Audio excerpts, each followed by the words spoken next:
Vamos, Rati, cuando tú quieras, ya está BN pegado. Adelante. Estamos en aire. Bueno, 19 de junio, 11:30 de la mañana en Venezuela. Hacemos esta conexión en vivo para darles a ustedes el minuto a minuto de lo que está sucediendo en Irán, esta guerra que empezó Israel el pasado 13 de junio. Hoy Irán lanzó la 14ª fase de la operación Promesa Verdadera con un bombardeo masivo de misiles y drones que ha dado duros golpes a Israel. Bueno, para analizar todo este tema, volvemos a estar con ustedes Marcos Salgado, periodista de Hispan TV, Andrés Salari, también periodista de Hispan TV, y Pascual Serrano, reconocido periodista español. ¿Cómo están? ¿Cómo ven la situación? Hola. Buenos días, buenas tardes. ¿Qué tal? Hola a todos. Buenas noches. Hola. Abrazos. Bueno, lo que decía Karen, en principio es importante, estamos viendo las imágenes, ¿no? De cómo amaneció hoy Tel Aviv. Un fuerte bombardeo de Irán, especialmente sobre una zona financiera, la City, digamos, podríamos decir de alguna manera, la City de Tel Aviv, donde están los bancos, donde está la bolsa de valores, donde está el centro financiero, ¿no? Ese es el dato central de esta mañana. Todas las informaciones coinciden en que ese bombardeo, que fue ya durante las primeras horas de luz de la mañana, no durante la madrugada, fue realmente muy, muy fuerte, muy importante. Se asimila a lo que venía diciendo Irán que iba a hacer, que iba a responder también sobre la base de que hubo bombardeos durante toda la noche con misiles israelíes sobre el territorio iraní. Marcos, golpes muy certeros, ¿no? Vemos que se atacó el cuartel general C-41 de la Fuerza de Defensa israelí, también un parque de tecnologías y, como tú lo decías, la bolsa de valores, y esto ha provocado que la bolsa de valores en Tel Aviv cayera un 3% y que las pérdidas totales se estimaran en 475.000 millones de dólares. ¿Qué dices, Andrés? Sí, pero mira, volviendo perdón. Un título, Pascual. Lo que determina para mí estas imágenes que estamos viendo en pantalla, quienes pueden seguirnos en la transmisión con video, es el ingreso de Estados Unidos al conflicto, en mi percepción. Tiro ese titular. Meta, Pascual. Vale, no, yo me quería colar, Andrés, porque al hilo de los bombardeos, yo quería comentar que lo que se está destacando en Europa es el bombardeo del hospital Soroka, ¿no? Un hospital israelí. Pero es curioso, el hospital estaba absolutamente vacío, es decir, no había nadie. De hecho, los heridos son de edificios adyacentes al hospital, heridos de trocitos de cristal, ¿no? En Irán lo que dice es que hay un cuartel de inteligencia que está cerca del centro médico y que esa es la única razón de que pudiera afectar a ese edificio, que, insisto, aunque fuera un hospital, estaba absolutamente vacío. Pero bueno, y lo hipócrita es que el ministro de Defensa israelí, Israel Katz, ha dicho que atacar a ese hospital vacío era un crimen de guerra de Irán, ¿no? Lo cual, claro, resulta paradójico cuando Israel ha arrasado con todos los hospitales de Gaza, estos ya sí llenos de enfermos y de personal sanitario, ¿no? Lo cual vuelve a demostrar ese doble rasero que tienen algunos países en las guerras, ¿no? Que atacar a tu hospital vacío es un crimen de guerra, y atacar tú a los hospitales llenos del enemigo, esos no son crímenes de guerra. ¿Cómo puede ser que ahora Israel nos quiera vender o descubra que atacar civiles es un crimen cuando viene arrasando la franja de Gaza? Es muy extraño. ¿Cómo se puede consolidar no entiendo cómo se puede consolidar una narrativa como esa? Insisto un poco con lo que veníamos conversando ayer. Me parece que hay un sector importantísimo de nuestras poblaciones que está totalmente desinformada. En el ejemplo de esa chica que mencionaba, que dice: bueno, a nosotros siempre nos atacan y nosotros no hacemos nada. Parece que si Israel Katz está diciendo eso, es porque está operando un mensaje sobre una sociedad que desconoce los crímenes que cometió su gobierno, ¿o no? Pues bueno, si no, es insostenible. Yo creo que dentro de Israel sin duda pasa eso. No sé si visteis una encuesta de hace unas semanas que hablaba de que casi el 50% de los israelíes creía que había que asesinar a todos los habitantes de Gaza, ¿no? Quiero decir que con esos planteamientos mentales es evidente. Yo creo que el nivel de deshumanización de los palestinos que hay dentro de Israel es tremendo. Es decir, yo creo que es algo... hay un nivel de animalización del israelí tremendo. Pero bueno, yo creo que en el resto del mundo ya no vale ese discurso. Yo veo ya a las televisiones generalistas de todo el mundo destacando esto que acabo de decir, ¿no? Este doble rasero sobre los hospitales. Hay por ahí. Hay datos, Salari, disculpa, que están conmocionando a la sociedad israelí. Y es que además de estos golpes certeros que le ha dado Irán a Israel en respuesta a este ataque no provocado que hizo Israel contra Irán el pasado 13 de junio, vemos que también, por ejemplo, se conoció que el dron Herón, que fue capturado recientemente por la defensa aérea iraní, era uno de los drones más caros de Israel. Ya ayer leíamos esa información del Washington Post diciendo que es difícil para Israel sostener esta guerra contra Irán y por eso presionaba a Estados Unidos a unirse a ellos. Pero además también Irán ha dado golpes muy fuertes porque ha capturado a 18 personas que eran sospechosas de colaborar con los servicios secretos de Israel que operaban dentro del territorio iraní. Estas personas diseñaban y fabricaban drones kamikazes y también, como se dijo, realizaban espionaje para Israel. Y por esa razón, el viceministro de Asuntos Exteriores de Irán enfatizó que su país está en una posición defensiva. Y le cito textualmente, las negociaciones no pueden ocurrir bajo amenazas o bombardeos.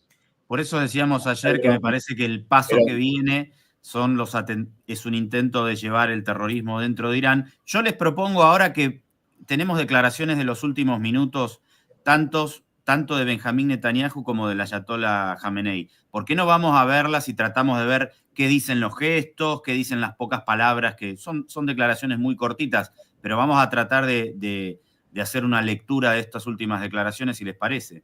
Perfecto. ¿Por dónde empezamos, Marcos? Vamos con Netanyahu, el primer ministro israelí. Dale. כדי להסיר שני איומים קיומיים על מדינת ישראל, איום הגרעין ואיום הטילים הבליסטיים. אנחנו מתקדמים צעד אחר צעד בהסרת האיומים הללו. אנחנו שולטים בשמי טהרן, אנחנו מכים בעוצמה אדירה במשטר האייתולות, אנחנו פוגעים בגרעין, בטילים, במפקדות, בסמלי השלטון. ואני חייב להגיד לכם שאני מדבר עם מנהיגי העולם, יש התפעלות אדירה מהנחישות שלנו, מההישגים של כוחותינו, ויש גם התפעלות אדירה מכם, אזרחי ישראל. A mí me parece que está en... Lo primero, un titular cortito, me parece que está en problemas si veo esa declaración. ¿Por qué? Porque me parece que tiene un problema interno con la ciudadanía que está metida en los búnkers todo el día, o todos los días tiene que irse hacia el búnker, y les está diciendo, hablé con los líderes y nos apoyan y apoyan nuestra determinación y la suya de los ciudadanos. Me parece que quiere dar moral a la gente que tiene que estar escondiéndose todo el tiempo, y que eso es un desgaste social para un Netanyahu que está muy debilitado internamente. Esto es un desgaste muy fuerte. Claro, bueno, es eso, ¿no? Es el fiasco de la cúpula de hierro, lo decíamos ayer y hoy ha quedado demostrado nuevamente. O sea, eso está totalmente claro, y para mí es un elemento político central que habla de una debilidad, quizás no a corto plazo, pero sí a mediano plazo, con un Netanyahu que le prometió a su población algo que no está en condiciones de cumplir, ¿no?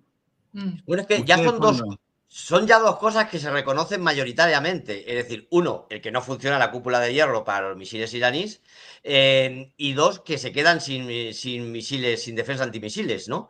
La revista Military Watch de Estados Unidos ha dicho textualmente un reportaje que titula "El arsenal de defensa antimisiles de Israel se agotó tras solo 5 días de ataques iraníes". Es decir, están funcionando ya con lo que les está dando Estados Unidos. Ya no tienen antimisiles. Y eso ya, quiero decir, lo están diciendo las revistas estadounidenses militares, Ya no es un discurso iraní o un discurso ruso, es ya vox populi en la prensa especializada, ¿no? Entonces son dos cosas muy importantes. ¿Vos Yo cómo creo lo que viste, ahí Karen?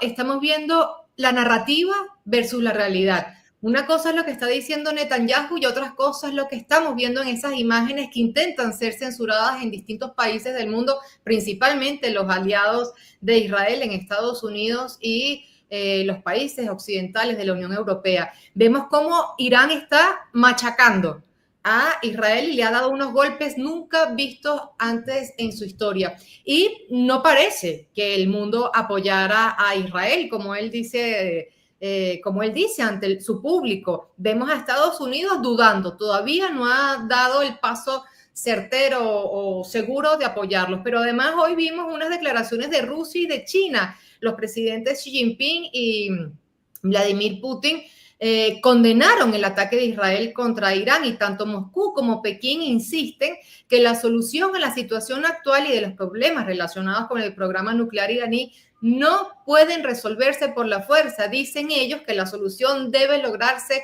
les cito textualmente, exclusivamente por métodos políticos y diplomáticos. También hay una declaración reciente de Corea del Norte, que también condenó al régimen de Irán y lo calificó como una agresión atroz y además dijo que Israel amenaza la paz regional y busca exacerbar las tensiones en la región para empujar a una fase catastrófica incontrolable. Así que bueno, vemos la narrativa versus la realidad. Yo insisto en que este escenario que estamos mostrando hoy, que es muy dinámico, me parece que no es el que teníamos en las últimas 48 horas de ofensiva iraní más clara, es el que configura, y lo que menciona Pascual de la defensa antiaérea, de las dificultades, es lo que acelera el ingreso de Estados Unidos. En los últimos minutos también vi en la prensa que estaban reportando que la directora de inteligencia o de seguridad nacional, no me acuerdo exactamente el puesto de Tulsi Gabbard, está haciendo, que era crítica a la inclusión de Estados Unidos en este conflicto bélico, está siendo separada y que, bueno, ya se había conocido desde hace 24 horas que había una aprobación para avanzar en un posible ataque o en un posible ingreso de Estados Unidos en el escenario bélico y que esto dependía de una última aprobación de Trump, pero que los planes ya están siendo desarrollados. Incluso Marcos, con el que también seguimos al corresponsal Román Lechman, muy cercano a los intereses sionistas en Estados Unidos y que remite para Infobae, también incluso mencionó el nombre del militar que está trabajando codo a codo con los uniformados israelíes para ultimar los detalles del plan de ataque. Pero es que si las reacciones de Rusia y China y Corea del Norte, que comenta Karen, eran previsibles, lo importante es ver cómo Israel se está quedando solo, ¿no? Es decir, la Unión Europea, por ejemplo, está pendiente de un informe de la alta representante de política exterior, de Kaja Kallas, sobre hasta qué punto Israel ha incumplido sus compromisos de derechos humanos con vistas a anular o no una asociación, un acuerdo de asociación comercial que tiene la Unión Europea con Israel, ¿no? Eso lleva mucho tiempo en esa discusión de si hay que romperlo o no en función de su respeto a los derechos humanos, que es evidente que no lo hay, ¿no? Bien, el caso es que antes del informe ya hay un centenar de ONG, sindicatos, eurodiputados, altos funcionarios europeos, incluso en el Parlamento Europeo ya se habla de genocidio clarísimamente, ¿no? Que están diciendo que ya en una reunión que va a haber el lunes ya se adopten medidas contra ese acuerdo comercial entre la Unión Europea y Israel. Es un acuerdo que dice que el acuerdo se tiene que basar en el respeto de los derechos humanos y los principios democráticos, y hay todas las ONGs, eurodiputados, que ya están diciendo que se rompa ese acuerdo. Eso en la Unión Europea, que es alguien que todos sabíamos, ¿no?, que eran los socios incontestables de Israel, ¿no? Yo disiento, porque ¿por qué se queda solo si estamos viendo que todo pareciera indicar, por supuesto no lo podemos asegurar, pero que el ejército más poderoso del mundo va a entrar en la contienda? O solo, pero con el apoyo del ejército más poderoso, que además lo apoyó siempre. Eso solo lo dice Trump y Salari. Vamos a ver a Khamenei. Curioso, Andrés, es muy curioso lo que está pasando en Estados Unidos. Tú hablas del caso de Tulsi Gabbard, Y es muy curioso que la saquen a ella del medio o que no le den información o que no esté en la mesa de toma de decisiones, porque hay que recordarle a la gente que Tulsi Gabbard en el mes de marzo, ya lo dijimos ayer, ella dijo ante una audiencia en su país que Irán no tenía armas de destrucción masiva, que Irán no tenía un arma nuclear. Y por eso no es curioso. Después de eso, Trump, que hizo una gran jugada y apostó tanto a ella porque no era de su partido, ahora él, cuando le preguntaron que qué le parecían las declaraciones de ella, él dice, no me importa lo que ella diga. Y al parecer también Putin lo llamó recientemente, ayer, y le dijo, yo puedo ayudar a mediar en este conflicto, y Trump, que siempre ha sido muy afable en atender los llamados de Putin, le dijo, arregla tú tus problemas. Entonces, está bien, pero si estamos viendo... Fuera de sus cabales, como decíamos ayer, presionado por quién, ¿no? Pero si estamos viendo que los funcionarios, que los altos funcionarios que están en contra de la participación bélica de Estados Unidos son marginados, la lectura es obvia, ¿no? Vamos a ver a Hamid. Yo creo que vale la pena ver un poco cuáles son las cartas militares que tiene cada uno, ¿no? Es decir, ¿qué va a hacer Estados Unidos para doblegar a Irán? ¿Para bombardearle? No sé. Es decir, y yo recuerdo, bueno, quiero aclarar lo que ha dicho el embajador iraní en España, que ha dejado claro que si Trump dispara una sola bala en Irán, ellos van a tener como objetivo legítimo las bases militares estadounidenses. Las bases militares estadounidenses están al ladito de Irán, están en Bahrein, están en Qatar o están en Emiratos Árabes, ¿no? De hecho, hay un detalle curioso y es que los cazas que ha mandado Estados Unidos, que efectivamente ha mandado en previsión de un conflicto, han venido a España, no se han ido a los países árabes. Señal inequívoca de que no son muy bien recibidos en esos países árabes que no quieren ser objetivo militar de Irán. Han venido a España, que es un sitio que está a 5.000 kilómetros de Irán. Es decir, estamos diciendo que los cazas estadounidenses que van a actuar contra Irán tienen como base preferente o única 5.000 kilómetros de Irán, que eso además no les permite llegar sin repostar, tienen que repostar. Es decir, el factor sorpresa desaparece, tienes que mandar un caza desde 5.000 kilómetros que tiene que repostar a mitad, que además ya alguien le va a decir a Irán, va para allá el caza, y sobre todo la amenaza que acaba de decir el embajador iraní de que todas esas bases son objetivo militar, ¿no? Entonces, esos son cartas que tiene Irán, que por muchas bombas que todos sepamos y mucho potencial militar que tenga Estados Unidos, el tener a tiro de piedra de Irán las bases estadounidenses, que esas bases ni las pueden mover, ni tienen cúpulas de hierro, ni tienen nada para evitar un misilazo, ¿eh? Pascual, hoy también fue noticia una declaración que dio la ministra de Defensa de España. ¿Qué fue lo que dijo? Bueno, ella está reconociendo, es decir, ya está reconociendo que han llegado, lo ha reconocido porque lo ha dicho la BBC, que han llegado 30 cazas a la base de Morón. Hay dos bases, una de mar y otra de aire, y han llegado a la base de aire, han llegado esos 30 cazas. Ella se limita a decir que llegan en cumplimiento de los acuerdos que tienen y que no están incumpliendo nada. No están incumpliendo nada porque yo creo que el acuerdo dice que pueden hacer lo que quieran. Y efectivamente están llegando aquí y de hecho es el único sitio donde se sepa que ha mandado cazas a Estados Unidos es a la base española, ¿no? Y eso lo ha dicho, sí, Margarita Robles, la ministra de Defensa, en el Congreso, que lo ha tenido que reconocer, y yo creo que muy a su pesar, porque alguien se lo ha filtrado. Bueno, y que en cualquier caso, Morón es un pueblo pequeño, es decir, que lleguen 30 cazas americanos no pasa desapercibido. Marcos, hoy también fue noticia una información que filtró Bloomberg, más o menos qué fue lo que decía. Parece que altos cargos en Estados Unidos se preparan para el peor escenario. ¿Tienes información de eso? Sí, bueno, hay un juego ahí, evidentemente, como lo decíamos recién, ¿no? Así como hay sectores que pueden presionar en función de intentar, nos nombrábamos a Roman Lechman y a Infobae, presionar en función del lobby sionista, también hay otro sector de la prensa estadounidense que están planteando eso, ¿no? El prepararse para el peor escenario. Uno no termina sabiendo si lo están diciendo porque hay información certera en ese sentido o porque están haciendo un lobby o están preparando la situación. Más temprano, Andrés me había pasado para que lo compartamos un video que me parece que tiene que ver con esto de alguna manera, que es cómo el debate entre los centros de poder o entre los grupos de poder en los Estados Unidos está planteado, ¿no? Lo que decía no sé si sigue siendo el comentarista favorito de Donald Trump. No creo, ¿no? Hasta hace poco no, lo regañó. Lo compartimos y después lo comentamos.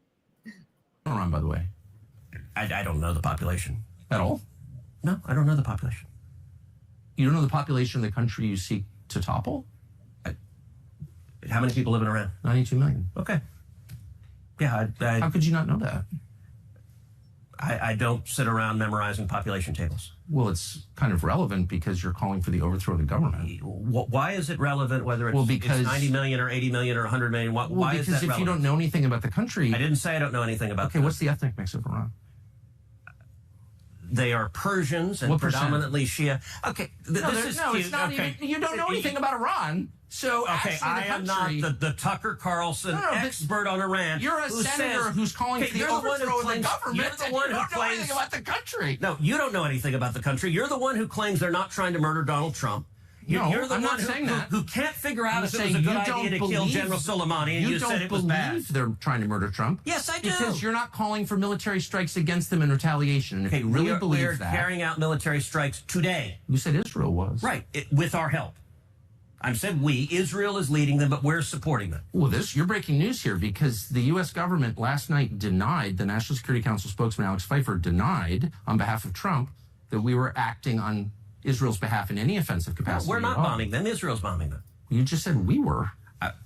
We are supporting Israel. High stakes. You're a senator. If you're saying the United States government is at war with Iran right now, people are listening. Okay. Es una subida de la televisión estatal alemana Deutsche Welle. Esto dio vueltas en todo el mundo. Yo quisiera preguntarles algo. Creo que ayer vos, Karen, hablabas un poco de esto.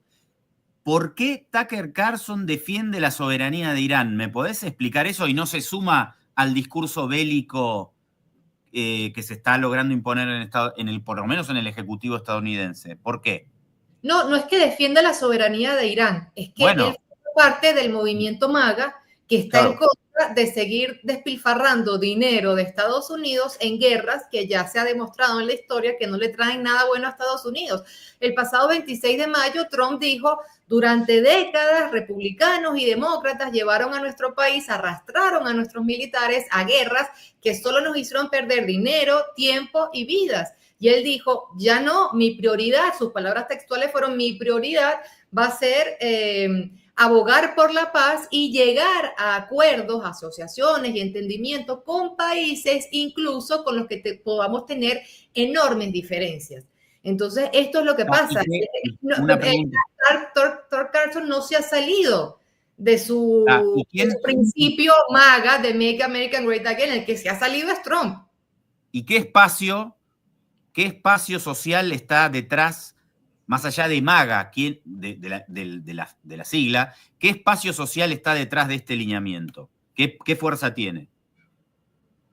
Bueno, yo personalmente creo que tiene la gran mayoría de la población de derechas y neoliberal que es consciente, todos esos famosos rurales blancos estadounidenses que han perdido su fábrica, que cerraron su fábrica y que están a favor de los aranceles, por supuesto. Toda esta gente lo que sabe muy bien es que las guerras solo han supuesto gasto para su país, recursos, gente que se ha muerto, veteranos de guerra que están inválidos sin pensión. Toda esa gente sabe que con la guerra su país no ha ganado nunca nada. Es una gente de derecha, gente de ultraderecha, gente neoliberal, pero que no por eso quiere ir teniendo guerras por el mundo. O sea, de hecho, yo creo que una de las paradojas de Estados Unidos es que probablemente los demócratas han sido más guerreristas que los ultraderechistas actuales, ¿no? Entonces, a mí me parece que, como está diciendo Karen, hay un movimiento que además yo creo que tiene incluso más base social, tiene más base social entre la ciudadanía,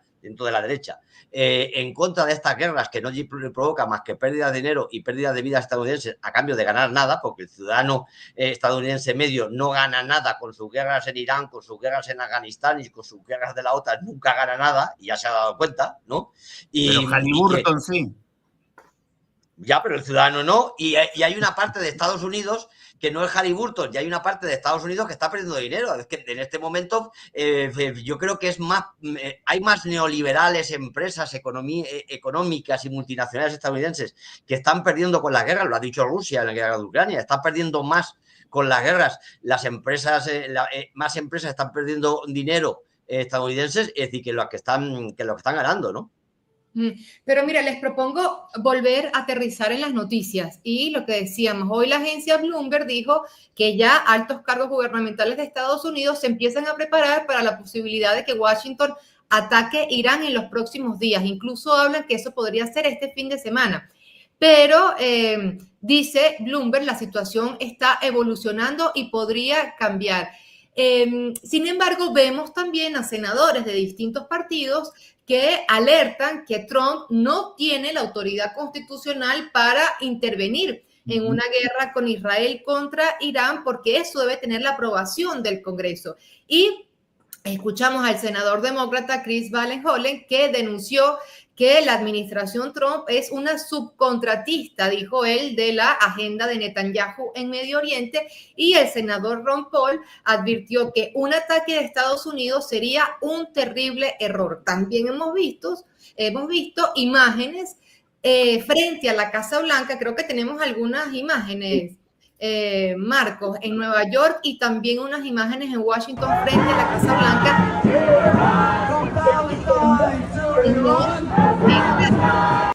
Exigen no más guerras. Así que la situación en Estados Unidos interna no es sencilla, lo tiene bastante complicada Trump. Ahí están las manifestaciones. Primero veíamos unas imágenes frente a la Casa Blanca y esto es una movilización más importante en Nueva York. Vamos a ver a Jamenei. Yo quiero ver qué dice el líder de Irán, compañeros. Vamos. در این قضیه 100% به ضرر اوست. اونچه که او در این زمینه ضربه خواهد خورد به مراتب بیشتر است از اونچه که ایران ممکنه صدمه بخوره. صدمه آمریکا اگر ورود در این میدان بشه، ورود نظامی در این میدان بکنه، صدمه جبران ناپذیری خواهد بود بدون تردید. حادثه تهاجم ابلهانه و خباثت آلود رژیم صهیونیستی به کشورمون در حالی رخ داد که مسئولین دولتی با طرف آمریکایی به طور غیر مستقیم و Bueno, entonces, Marcos, perdón, acá en pantalla, entonces, el nuevo gran demonio de las potencias occidentales, ¿no? Sí, claro. Así se lo está presentando, así se está volviendo a, como por sin audio, a plantear. O sea, Occidente tiene que reforzar una narrativa contra Irán, que ya existe, digamos, que no es nueva, que se viene armando, pero que tiene que ser reforzada, y tienen un problema para eso, que es, primero, que está claro que quien da el primer zarpazo es Israel, y no queda claro, me parece, para el mundo, que eso sea una acción defensiva de Israel sobre Irán, entre otras cosas porque está claro que Irán no estaba enriqueciendo uranio a niveles necesarios para la creación de una bomba, ¿no? Entonces, y eso está relativamente claro, me da la sensación, a nivel, no de la opinión pública, porque la opinión pública siempre está tabicada, ¿no? Como decíamos ayer, pero me parece que sí está planteado arriba, por lo menos de la mesa de la política, que eso no es así. Por supuesto que esto no alcanza para que ya lo hicieron con Irak y las armas de destrucción masiva, ¿no? Pero bueno, cuando también el esquema se repite, me da la sensación de que es más complejo sostenerlo. El ministro de Defensa israelí acaba de declarar hace unos minutos que el Ayatollah Ali Khamenei no debe existir. Es un ser que no debe existir. Sí. Lo que pasa es que nunca en la historia nos habían dicho que el bueno era, como dijimos ayer, el que había matado 30.000 niños o estaba disparando contra las colas de la gente que iba a comer en Gaza. Es decir, en ninguna de las guerras que nos vendieron a un malo malísimo, un Saddam, un Milosevic, un Bin Laden, ¿no? Ninguno de estos, la semana anterior, ocupaba los titulares diciendo ha matado 30.000 niños, ¿no? Entonces, esa es la novedad. Es decir, no se trata de que Irán sea bueno, no hay que defender que Irán sea bueno y no es esa la discusión. Lo que pasa es que a la gente le va a costar entender que el bueno sea el de los 30.000 niños asesinados en Gaza. Y eso es una cosa que va a ser muy difícil de tragar ahora. Eso que dice Pascual es muy interesante porque además también explica por qué los estadounidenses están saliendo a la calle para protestar contra la guerra, porque vemos a la jefa de inteligencia de Estados Unidos decir no hay razones para intervenir en Irán porque Irán no tenía armas de destrucción masiva, porque ya es un guión muy desgastado. Ya es el mismo guión de Irak, de Afganistán, de Libia, de Siria, y la gente ya está cansada, pero además lo que dice Pascual, ahora el actor principal, el que quiere apoyar a Estados Unidos, es el que, como dice Pascual, hasta ayer, hasta hoy, está matando personas en un lugar donde ellos supuestamente le garantizan la comida. Entonces es la barbarie. Pero también es importante eso que apunta Salari, el ministro de Defensa israelí parece que está también totalmente desbocado, provocando más guerra, y hace poco dijo que iban a intensificar los ataques, pero esto va minuto a minuto. La información de última hora que sacan medios iraníes es que así como comenzamos este programa hablando que Irán lanzó desde anoche la 14ª ronda de ataques contra Israel, ya Irán anuncia que empieza la 15ª ola de operaciones contra el régimen sionista. O sea que esto va segundo a segundo cambiando y escalando. Bueno, este es nuestro gabinete de guerra, ¿no? Y esto no es ningún eufemismo. Yo quiero resaltar que, por ejemplo, Marcos y yo somos corresponsales de la televisión iraní. Recordarles a todos, seguramente quienes nos están viendo ya están al tanto de que los edificios de las televisiones, de la televisión estatal iraní fue bombardeado en los últimos días. Y, por ejemplo, y por eso también nosotros estamos ahora al aire, la señal de Hispan TV, nuestra cadena, está cortada desde ese momento formalmente. Entonces me parece que esto también tiene un significado, la comunicación tiene un significado muy importante y me parece que hay que ponerlo sobre la mesa. A propósito de esto, yo el domingo acá en Sao Paulo, en Brasil, grabé el testimonio de un político local, él es diputado federal, fue candidato a la presidencia, Guillermo Boulos. Me gustaría que lo podamos compartir ese testimonio. También vemos allí el logo de Hispan TV y me parece que es una reivindicación simbólica en este momento. Y lo que dice me pareció muy interesante y quería ver si lo podíamos compartir y analizar con ustedes. Vamos. No es quien está de acuerdo o no acuerda con el gobierno de Irán, con las políticas de Irán. Acá la discusión es que un pueblo fue atacado preventivamente. La última vez que vimos eso fue George Bush en Estados Unidos, que destruyó Irak con un ataque preventivo, alegando armas químicas que después mostraron que no existían, que eran un pretexto para buscar petróleo. Y ahora lo que vemos más de 20 años después es un nuevo ataque preventivo. Eso coloca el mundo en riesgo, además de lo que implica para Irán, una agresión imperialista sin límites, después de todo lo que está aconteciendo en Gaza, una limpieza étnica practicada por Israel.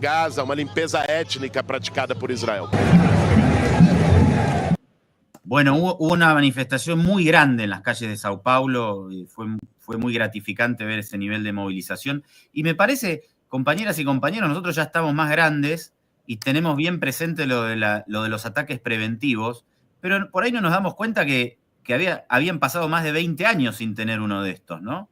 Claro. Es verdad. Hoy hay una manifestación también que seguramente va a ser multitudinaria en Caracas. Dentro de un ratito nada más, aproximadamente en una hora, estaría comenzando una manifestación que fue convocada desde el Partido Socialista Unido de Venezuela, el partido de gobierno, y directamente por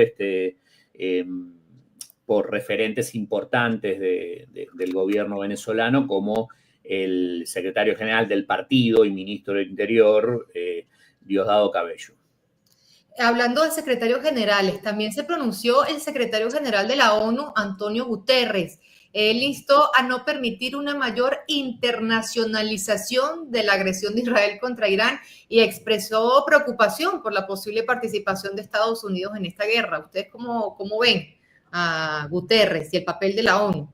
Me parece que lo estábamos conversando, ¿no? El papel de la ONU está muy venido a menos en esta nueva reconfiguración de potencias. Y a mí me gustaría saber, más que la ONU, qué podría pensar China y Rusia si interviene Estados Unidos e Irán le responde a intereses estadounidenses en la región.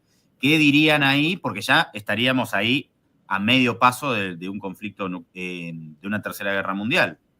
Bueno, yo lo que creo es que a corto plazo el conflicto no le viene mal, por muchos socios que nos parezca Irán de Rusia, no le viene mal a corto plazo ni a Rusia ni a China, porque supone que desviará todos sus recursos y todas sus armas y todo su armamento.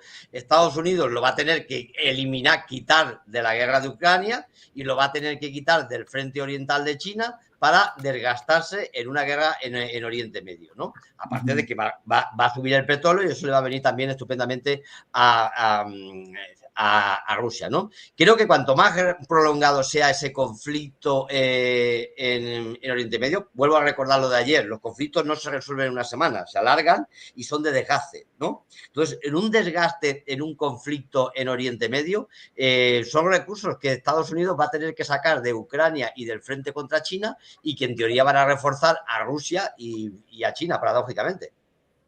Pascual, precisamente el New York Times, citando fuentes de funcionarios militares estadounidenses, dice que Irán mantiene activos navales y otras capacidades para cerrar el estrecho de Hormuz. ¿Qué impacto podría tener esto en el mercado petrolero? Porque por ahí es que sale y entra el petróleo del mundo.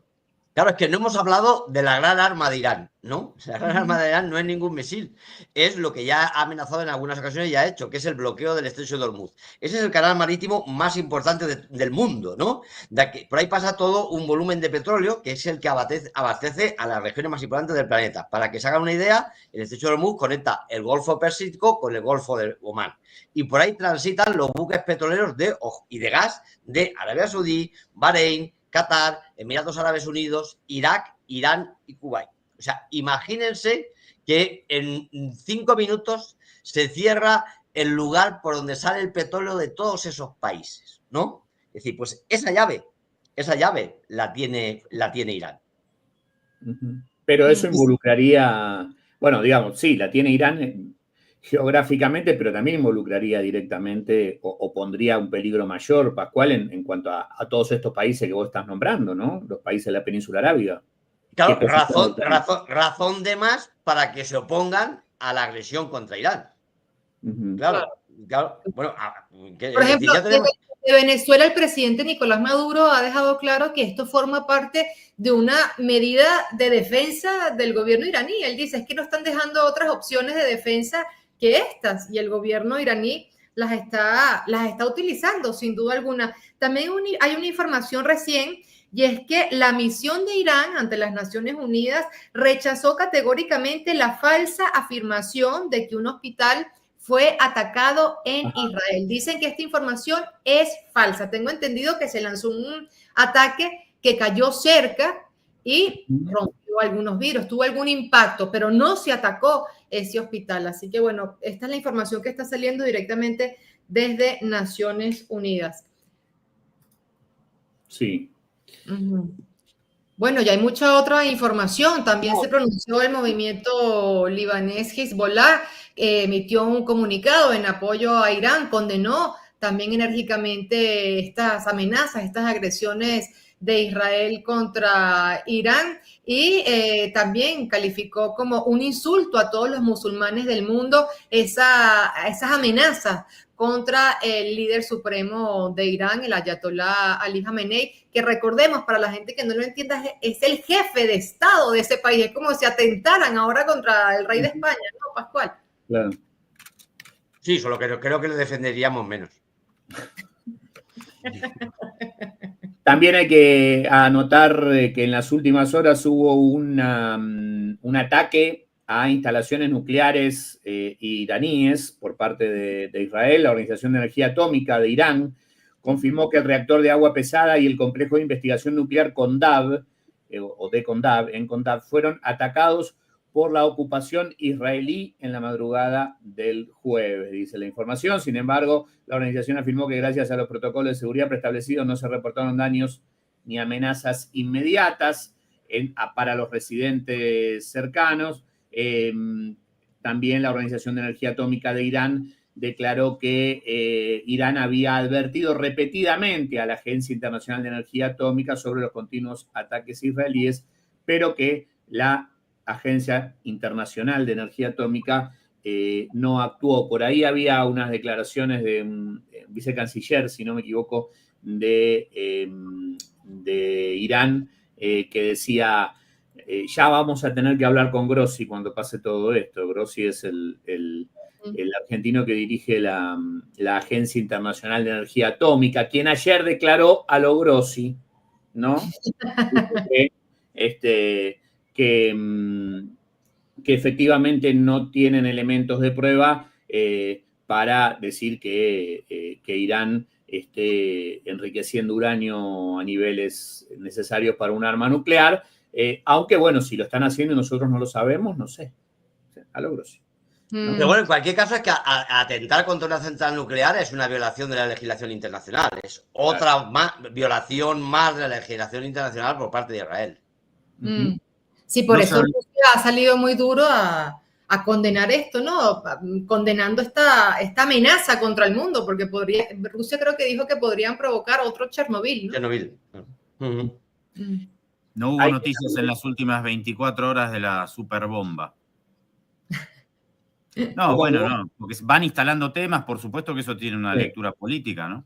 Claro, tú sabes que RT tiene una nota sobre eso y dice que Donald Trump estaba dudando de la eficacia de esa supuesta superbomba, que es una bomba que podría acabar con los búnkers donde supuestamente estaría el enriquecimiento de uranio en Irán, y Trump dudaba de si esa bomba podría ser efectiva o no. Entonces, ¿para qué embarcarse en una guerra que podría traer unas consecuencias tan terribles para su país, acabar con su capital político, si todavía no están seguros que pueda ser tan efectiva o no? Y otra noticia que hay... ¿Qué? Entiendo, ustedes me corrigen, que esa es la bomba que se utilizó para asesinar a Nasrallah, el líder de Hezbollah, ¿o no? Algo así parecido, sí. No, no es lo mismo. Aquello era una cosa que perforaba un búnker, perforaba 3 metros de hormigón, y esto tiene que perforar toda una montaña para abajo. Esta no se ha utilizado nunca. Pero no es la misma bomba, ¿No utilizaron esa bomba para Nasrallah? Yo creo que estoy seguro, no sé. No, creo que no. Me parece que es una bomba similar. Lo que dice Pascual es interesante. Claro, antes era atacar un búnker, ahora tienes que reventar una montaña. He reventado una montaña. No, de hecho, hasta el avión es diferente. No. Porque están diciendo que esa bomba también hay que usarla para asesinar a Jamenei. Lo que pasa es que estamos hablando de una bomba que el poder de esa bomba es la cantidad de explosivos que tiene, ¿no? No se basa en otra cosa. Entonces, la destrucción que la genera en todo lo que está alrededor. Entonces, una bomba de esas características en una ciudad tiene un efecto, o en una zona poblada, puede tener un efecto similar al de una bomba atómica sin radiación. ¿Me explico? Es que lo que yo he entendido es que es diferente. Borra todo lo que hay en la zona. No, es una bomba que tiene la capacidad de perforar 30 metros de hormigón armado, no explotar, y cuando ha perforado, entonces explota. Esa es la gracieta de la bomba, ¿no? Claro, la bomba no es que explote a lo bestia fuera del búnker, es decir, tiene que perforar el búnker y luego explotar, ¿no? Y ese es el mérito que tiene esa bomba, ¿no? Yo creo que ya tenemos la información completa hasta el momento, el minuto, hasta el mediodía de Venezuela. Les dejo otra notita que sale. El Ministerio de Turismo de Israel anuncia que 22.000 turistas se han registrado para abandonar los territorios ocupados. Bueno, esta es la situación que se vive actualmente entre Irán e Israel. Son horas cruciales, de acuerdo con la declaración de Bloomberg. En estos días Estados Unidos podría tomar una decisión que repercuta en el mundo. Así que, bueno, esta es la situación actualmente en el Medio Oriente. Un comentario para cerrar cada uno y ya nos despedimos. Bueno, habrá que estar atentos especialmente a lo que venga, a la información que venga de Estados Unidos y a esta 15ª oleada que planteaba Irán, ¿no? Digo, porque evidentemente, a juzgar por lo que veíamos al principio, está absolutamente claro que Irán puede, con su tecnología misilística, impactar fuertemente sobre el territorio que ocupa Israel, y ese es uno de los elementos centrales de toda esta historia, me parece a mí, junto con lo que sucede, lo que haga Estados Unidos, y no quiero olvidarme de las informaciones que llegan desde Irán en torno a los sepelios, a los funerales de las personas que han sido asesinadas por bombardeos iraníes, ¿no? Escenas de dolor que nos hacen acordar mucho a lo que vemos habitualmente en Gaza, pero también esos funerales, tal cual como ocurre en Gaza, se van convirtiendo en digamos, actos de reivindicación y de ratificación en cuanto a que hay un rumbo que no se piensa o que no está en ningún plan torcer, ¿no? En cuanto a no ceder a la presión ni de los Estados Unidos ni a la agresión de Israel. A mí me parece que... Te interrumpí, Pascual, voy yo. Me parece que hubo varios momentos en estos días de conflicto y en este minuto a minuto que estamos empezando a registrar aquí en nuestro gabinete de guerra. Primero, me parece que hubo más alta en la psicología y en la moral del lado iraní. Después me parece que Israel equiparó. Digo, hasta el domingo me parece que hubo una insurgencia muy fuerte de la moral del lado iraní. Me parece que el lunes y martes subió un poco Israel y me parece que en estas últimas horas el ataque de Irán fue muy fuerte contra Israel y que eso pone la situación en un nuevo escenario. Uh-huh. Y que esto me da la impresión de que prefigura todo, como decía al inicio, para el ingreso de Estados Unidos, porque Estados Unidos no puede permitir que el mundo observe que Irán está ganándole o empatándole un conflicto bélico a Israel. Y todas las señales que nos llegan desde Washington, lo que sugieren los analistas, la lectura que podemos hacer en espacios como el que tuvimos hoy, nos hacen prefigurar, y el conocimiento que tenemos de muchos años de analizar la política estadounidense, nos hacen, o por lo menos me hacen a mí, configurar un escenario en el que se va a dar la entrada de Estados Unidos. Posiblemente se está especulando para este próximo fin de semana. Entonces me parece que el escenario es ese, o de alguna manera un as bajo la manga que consiga un cese al fuego, ¿no? A mí me parece que lo más destacable de la situación es que por primera vez Estados Unidos se ve involucrado y arrastrado a una guerra en la que no quiere estar y que no sabe cómo va a salir, ¿no? Se ha dado cuenta de que ha alimentado y ha creado un monstruo, que es Israel, y ese monstruo ahora le está llevando a una situación inédita de complejidad y para Estados Unidos en la que nunca se hubiera imaginado. Bueno, yo creo que llegamos ya al final de nuestro programa. Quiero agradecer a todas las personas que nos han sintonizado. ¿Vos qué ves, Karen? ¿Vos qué ves? No me dejás con la curiosidad de qué estás viendo vos. No, yo veo una situación también muy compleja. Coincido con Pascual. Estamos viendo a un imperio que no quiere entrar en una guerra porque sabe que tiene una deuda millonaria en su país, que tiene muchos problemas internos, que se está deshaciendo. Este periodista Tucker Carlson lo advertía, esto podría ser el principio del fin y acelerar la decadencia, la caída del imperio estadounidense. pero bueno, estará por verse qué es lo que va a pasar. Desde América Latina yo siempre celebro que hay voces que abogan por la paz muy diferente a otras regiones del mundo, y nosotros seguiremos insistiendo que sí, como lo decía Pascual ayer, sí hay un camino para solucionar esto, sí hay una manera de garantizar la paz, pero ya veremos hacia dónde se decantan las cosas. Tengo acá tengo comentarios también por este lado, podemos ir haciendo un peloteo rápido. Karen dice, Joel Ordóñez dice, el papel higiénico es más importante que el papel de la ONU. También dice el usuario, entre valores, cuando Irán propina golpes con bombas, uno siente que en medio de tanta impotencia alguien ha sido capaz de darles del mismo veneno con los que ellos han hecho sufrir a la pobre y vulnerable Gaza. Es extendido eso, ¿no? Es extendido, ese sentimiento lo percibimos.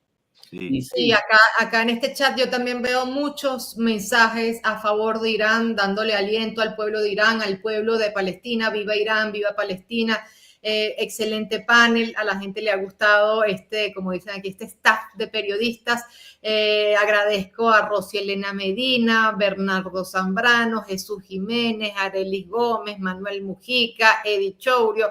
Bueno, muchísima gente que nos ha escrito, y Claudia Moro dice, no se puede ver Hispan TV en vivo, no dejen de informar, por favor. Bueno, Claudia, estamos haciendo este esfuerzo en alianza con Venezuela News para darle voz precisamente a los periodistas de Hispan TV.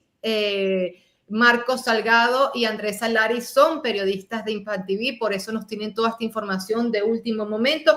Hay que recordar también que nos pueden ver a través de las redes sociales y el canal de YouTube de Venezuela News, pero también hemos creado un canal de YouTube de este equipo de periodistas llamado C4, Análisis Global, y esta sección llamada Gabinete de Guerra, y así que pueden apoyarnos siguiéndonos en nuestro canal de YouTube y en nuestras redes sociales, que no me las acuerdo ahora. Si alguien de ustedes se lo acuerda, lo dice y nos despedimos.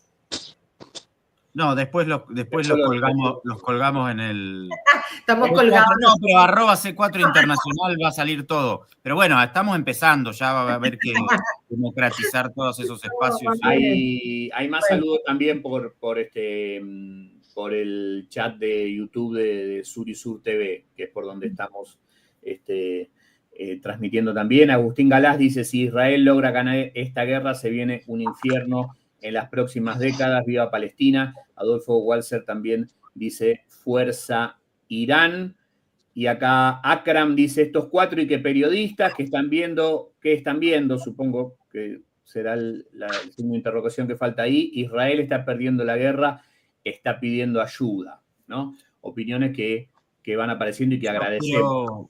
Quiero agradecer a Sur y Sur la disposición, a Venezuela News, porque estamos en una situación súper delicada con nuestro trabajo, con nuestra sede en Teherán, y que nos puedan permitir utilizar estas ventanitas para poder comunicar es súper importante, y sabemos también que hay mucha avidez, como decía esa usuaria, de poder conocer qué está sucediendo en medio de la batalla comunicacional en la que estamos desde hace muchísimos años, ¿no? Bueno, hay gente que nos escribe de Argentina, dice, los que estamos jodidos somos los argentinos con esta diáspora. También desde España, ahí dicen, Rusia y China, urgente, ayuda a Irán. Si Irán pierde, vosotros también perderéis, y mucho. Bueno, esos son los comentarios que nos llegan hasta ahora. Nosotros seguiremos haciendo cobertura, pendientes de lo que pase en Irán, y bueno, juntando toda la información para dárselas a ustedes. Muchísimas gracias. Yo creo que ya con esto nos despedimos, y le agradezco a todos ustedes también por habernos acompañado. Hasta mañana, probablemente. Chao. Chao, chao. Chao, chao.